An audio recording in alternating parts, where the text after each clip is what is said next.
سعودی عرب کی مسجد نمرہ میں مسجد الحرام کے امام و خطیب شیخ ڈاکٹر ماہر بن ہم نے خطبہ حج دیا۔ شیخ ڈاکٹر ہم نے خطبہ حج میں کہا کہ تمام تعریفیں اللہ تعالیٰ کے لیے ہیں اور اللہ کے سوا کوئی عبادت کے لائق نہیں ہے۔ ارکان اسلام کی پیروی میں ہی ہدایت موجود ہے۔ اللہ نے پیغمبر محمد صلی اللہ علیہ وآلہ وسلم کے احکامات پر عمل کا حکم دیا ہے اور رسول کی اتباع کرنے والوں نے ہمیشہ ہدایت پائی ہے۔ امام و خطیب مسجد الحرام کا کہنا تھا کہ نماز برائی سے بچاتی ہے، شیطان کے وسوسوں سے خود کو محفوظ رکھیں۔ اللہ تعالیٰ نے تفریقہ ڈالنے سے منع کیا ہے اور اللہ پر توکل کرنے والوں کو دنیا اور آخرت میں کامیابی ملتی ہے۔ ان کا مزید کہنا تھا کہ مصیبتوں اور فساد سے دور رہو، کسی کو برے نام اور برے القابات سے نہ پکارو۔ قرآن کہتا ہے کہ جو ظلم کرتا ہے اس کی پکڑ ہوگی، جو مومنوں کو تکلیف دیتے ہیں کبھی فلاح نہیں پا سکتے۔ شیخ ڈاکٹر ماہر بن ہم نے خطبہ حج میں کہا کہ تقوی اختیار کرنا چاہیے، کسی کا حق مت کھاؤ۔ شراب اور جوا شیطانی عمل ہے۔ اسلام فحاشی، برائی و امانت میں خیانت کرنے سے منع کرتا ہے۔ امام و خطیب مسجد الحرام نے کہا کہ کبھی کسی معاملے پر کسی دوسرے معبود کو نہ پکارا جائے۔ مصیبت و پریشانی میں اللہ تعالیٰ سے رجوع کیا جانا چاہیے، کیونکہ حاکمیت اور حقیقی حکمرانی اللہ تعالیٰ کی ذات کی ہے۔ انسان اللہ سے ڈر کر زندگی بسر کرے اور ان باتوں سے رکنا چاہیے جس میں اللہ کی ناراضگی ہے، کیونکہ اللہ کی نافرمانی کرنے والے جنت میں داخل نہیں ہو سکتے ہیں۔ دہلی ہائی کورٹ نے وزیر اعلیٰ اروند کیجریوال کی اہلیہ سنیتا کیجریوال کو شراب پالیسی سے متعلق کیس میں عدالت کی سماعت کی ویڈیو ریکارڈنگ کو سوشل میڈیا پلیٹ فارم سے ہٹانے کا حکم دیا ہے۔ قابل ذکر ہے کہ 28 مارچ کو دہلی ہائی کورٹ میں ایکسائز پالیسی کیس سے متعلق سماعت ہوئی تھی، جس کی ویڈیو ریکارڈنگ کی گئی تھی۔ اس ویڈیو ریکارڈنگ کو سنیتا کیجریوال نے اپنے سوشل میڈیا اکاؤنٹس پر شیئر کیا ہے۔ ہائی کورٹ نے سنیتا کیجریوال کو اس ویڈیو کو ہٹانے کا حکم دیا ہے۔ ویڈیو میں دیکھا جا سکتا ہے کہ عام آدمی پارٹی کے قومی convener Arvind Kejriwal trial court سے خطاب کر رہے ہیں۔ جسٹس نینا بنسل کرشنا اور امت شرما کی بینچ نے خلاف ورزی کا الزام لگانے والی درخواست پر سنیتا کیجریوال اور social media plate form x, meta اور یوٹیوب سمیت 6 لوگوں کو نوٹس جاری کیا ہے۔ عدالت نے یک طرفہ عبوری حکم جاری کرتے ہوئے کہا کہ کیس کی مزید سماعت 9 جولائی کو ہوگی۔ سی ایم اروند کیجریوال نے 28 مارچ کو خصوصی جج کاویری باویجا سے ذاتی طور پر خطاب کیا تھا، جب انہیں ای ڈی کے ذریعے گرفتاری کے بعد دوسری بار عدالت میں پیش کیا گیا تھا۔ اس کے فوراً بعد خطاب کی audio video recording social media پر وائرل ہو گئی تھی۔ سنیتا کیجریوال نے دوسرے اکاؤنٹ سے پوسٹ کی گئی ویڈیو کو ری ٹویٹ کیا تھا۔ یہ عرضی وکیل وبھو سنگھ نے دائر کی تھی۔ وبھو سنگھ نے اپنی درخواست میں دعویٰ کیا کہ جب اروند کیجریوال کو 28 مارچ کو دہلی ایکسائز پالیسی کیس میں گرفتاری کے بعد ٹرائل کورٹ میں پیش کیا گیا تو انہوں نے عدالت سے ذاتی طور پر خطاب کرنے کا انتخاب کیا اور کارروائی کی video recording social media platform پر پوسٹ کی گئی، جو دہلی ہائی کورٹ کی عدالتوں کے لیے ویڈیو کانفرنسنگ رول 2021 کے تحت ممنوع ہے۔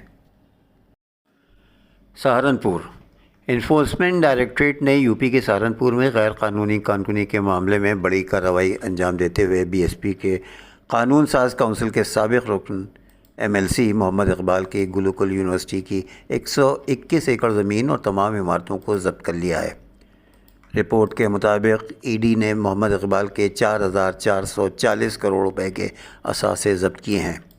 سی بی آئی اور دیگر ایجنسیاں بھی بی ایس پی کے سابق ایم ایل سی محمد اقبال کے خلاف تحقیقات کر رہی ہیں۔ ای ڈی اقبال کے خلاف بی ایس پی حکومت کے دوران ہونے والے شوگر مل گھوٹالے کے حوالے سے تحقیقات کر رہی ہے۔ اس معاملے میں سال 2021 میں سابق ایم ایل سی محمد اقبال کے 1,097 کروڑ کے اثاثوں کو ضبط کیا گیا ہے۔ اس کے بارے میں ای ڈی نے اپنے بیان میں کہا کہ محمد اقبال نے 2010 اور 2012 کے درمیان سہارنپور اور اس کے آس پاس غیر قانونی کانکنی سے 500 کروڑ روپے سے زیادہ جمع کیے تھے۔ بعد میں انہوں نے یہ رقم گلوکل یونیورسٹی میں لگائی۔ محمد اقبال نے یہ زمین Abdul Waheed educational and charitable trust کے ذریعے خرید کر اس پر یونیورسٹی تعمیر کی تھی۔ ای ڈی حکام کے مطابق محمد اقبال مفرور ہیں اور ان کی دبئی میں ہونے کا امکان ہے۔ ان کے 4 بیٹے بھائی مختلف مقدمات میں جیل میں ہیں۔ ای ڈی کے مطابق Iqbal Abdul Waheed educational and charitable trust کے چیئرمین تھے اور اس کے تمام ٹرسٹیز اقبال کے خاندان سے ہی تعلق رکھتے تھے۔ سی بی آئی نے اس معاملے میں جانچ 10 سال پہلے شروع کی تھی۔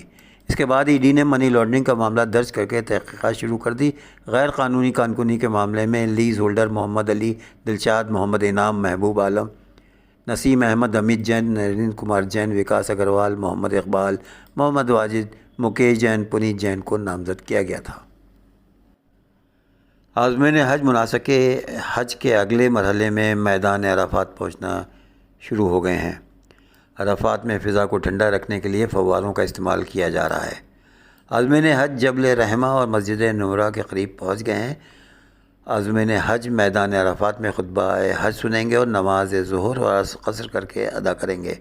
مسجد الحرام کے امام و خطیب شیخ ڈاکٹر حمد خطبہ حج دیں گے، جس کا ترجمہ اردو سمیت 50 زبانوں میں نشر کیا جائے گا۔ اور اب آخر میں پیش ہے ایک دلچسپ خبر۔ نیو یارک، امریکہ میں ایک جوڑا مقامی پارک میں موجود چھوٹی سی جھیل میں مقناطیس کی مدد سے قیمتی اشیاء کی تلاش میں تھا کہ تبھی اس کے ہاتھ ایک صندوق لگا جس میں $1,00,000 محفوظ تھے۔ میڈیا رپورٹس کے مطابق جیمز کین اور ان کی اہلیہ باربی نیو یارک میں مقناطیس کی مدد سے پانی کے اندر تلاش کر رہے تھے کہ اسی دوران انہیں ایک صندوق ملا جس میں $1,00,000 موجود تھے۔ جیمز اور باربی نے مقامی خبروں کو بتایا کہ وہ کوئنز کے فلشنگ میڈروم کورونا پارک میں تھے جب ان کی رسی کے سرے پر لگا ہوا مقناطیس پانی میں کسی بھاری چیز سے ٹکرایا۔ جوڑے کا کہنا تھا کہ یہ پہلی بار نہیں ہے کہ انہیں پانی سے کوئی چیز ملی، تاہم یہ پہلا موقع ہے کہ انہیں $1,00,000 سے بھرا صندوق ملا ہے۔ دوسری جانب نیو یارک پولیس ڈپارٹمنٹ نے بھی جوڑے کو نقد رقم اپنی استعمال میں لانے کی اجازت دی، کیونکہ پولیس اہلکار کو اس نقد کا کسی بھی ریکارڈ شدہ جرائم سے کسی بھی قسم کے تعلق کا ثبوت نہیں ملا ہے۔ مہا وکاس اگاڑی کے لیڈر شرد پوار، ادھو ٹھاکرے اور پرتھوی راج چوہان نے ہفتے کو ممبئی میں ایک مشترکہ پریس کانفرنس کی اور ریاست میں لوک سبھا انتخابات 2024 میں اتحاد کی حمایت کرنے پر ملک کے عوام کا شکریہ ادا کیا۔ این سی پی کے شرد پوار نے وزیر اعظم نریندر مودی پر طنز کرتے ہوئے کہا کہ انہوں نے جہاں بھی روڈ شو اور ریلیاں کی ان جگہوں پر ایم وی اے کی جیت ہوئی۔ پریس کانفرنس میں شرد پوار نے کہا کہ وزیر اعظم کے ہم شکر گزار ہیں کہ جہاں جہاں سے انہیں ریلیاں کی وہاں ہماری جیت ہوئی۔ کانگریس لیڈر پرتھوی راج چوہان نے کہا کہ ہم سب آج مہاراشٹر کے لوگوں کا شکریہ ادا کرتے ہیں اور سبھی کا شکریہ ادا کرنے کے لیے اکٹھا ہوئے ہیں۔ مہاراشٹر کے عوام نے ایم وی اے امیدواروں کو کامیاب بنایا۔ انہوں نے کہا کہ آج لوک سبھا انتخابات کے نتائج کے بعد پہلی بار مہاراشٹر کے ہندوستان اتحاد کے لیڈروں نے ملاقات کی ہے۔ یہ پریس کانفرنس عوام کا شکریہ ادا کرنے کے لیے ہے۔ ہمیں مہاراشٹر میں اچھی تعداد میں ووٹ ملے ہیں، ہم سب جمہوریت کو بچانے کے لیے جمع ہوئے ہیں۔ کانگریس لیڈر نے کہا کہ مجھے امید ہے کہ جس طرح لوگوں نے ہمیں لوک سبھا انتخابات میں ووٹ دیا تھا وہی پیار ہمیں اسمبلی انتخابات میں ملے گا اور اب مہاراشٹر میں اقتدار کی تبدیلی ہوگی۔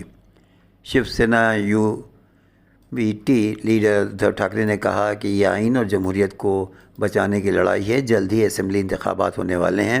یہ حکومت مودی حکومت تھی اور اب این ڈی اے کی حکومت بن گئی ہے۔ اب دیکھنا یہ ہے کہ یہ حکومت کب تک قائم رہے گی۔ انہوں نے کہا کہ بی جے پی نے خود 400 کا نعرہ دیا تھا، 6 دنوں کی داستان کا کیا ہوا؟ مودی کے وعدے کا کیا ہوا؟ دیویندر فڈنویس نے کہا تھا کہ ہماری حکومت رکشے کی 3 ٹانگوں کی طرح ہے، مرکز کی ہے۔ بی جے پی حکومت کی بھی یہی حالت ہے آج۔